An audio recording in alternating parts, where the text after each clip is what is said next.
প্রিয় এইচএসসি 25 ব্যাচের শিক্ষার্থীরা, তোমরা কিন্তু অলরেডি সেকেন্ড ইয়ারে উঠে গেছো। তো তোমরা যারা সেকেন্ড ইয়ারে উঠে গেছো, তোমাদের হচ্ছে আমরা দুই দলে বা দুই গ্রুপে কিন্তু আমরা ভাগ করে ফেলতে পারি অলরেডি।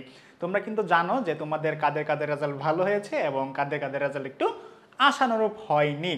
তো তোমাদের যাদের রেজাল্ট একটু ভালো হয়েছে তোমরা একটু বেশ খুশি আছো, আবার যাদের রেজাল্ট একটু ডাউন বা একটু খারাপ হয়েছে তোমরা একটু মন খারাপ করে থাকতেই পারো।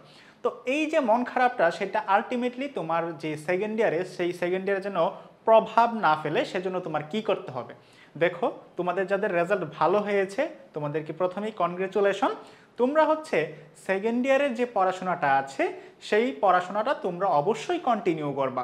কন্টিনিউ করার পাশাপাশি ফার্স্ট ইয়ারের যে পড়াগুলো রয়েছে সেই পড়াগুলো অবশ্যই রিভিশন দিবা।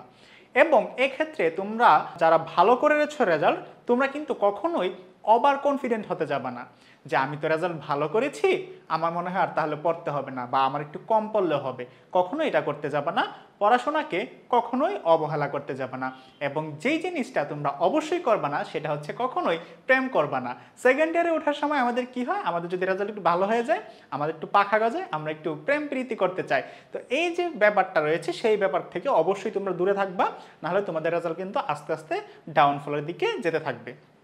এবং যাদের একটু মন খারাপ তারা কি করবা, তাহলে তোমরা সেকেন্ড ইয়ারের পড়াটা একটু তাল মিলিয়ে যাবা এবং ফার্স্ট ইয়ারে যে পড়াশোনা রয়েছে সেই ফার্স্ট ইয়ারের পড়াটা তোমরা একটু বারবার হচ্ছে আমার সাথে রিভিশন দিবা। তাহলে কি হবে, তোমাদের সামনে যে মডেল টেস্ট রয়েছে সেই মডেল টেস্টে তোমরা কিন্তু ভালো রেজাল্ট করতে পারবা।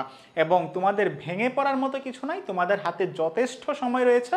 তোমরা হয়তো অবশ্যই জানো যে তোমাদের পরীক্ষা হবে, এইচএসসি পরীক্ষা হবে এপ্রিল মাস থেকে, তাই না? এপ্রিল মাসের মাঝেই যেন তোমরা সব কিছু কভার করে ফেলতে পারো। তোমরা হচ্ছে সেই অনুযায়ী পড়ালেখা করবা। All the best, best of luck.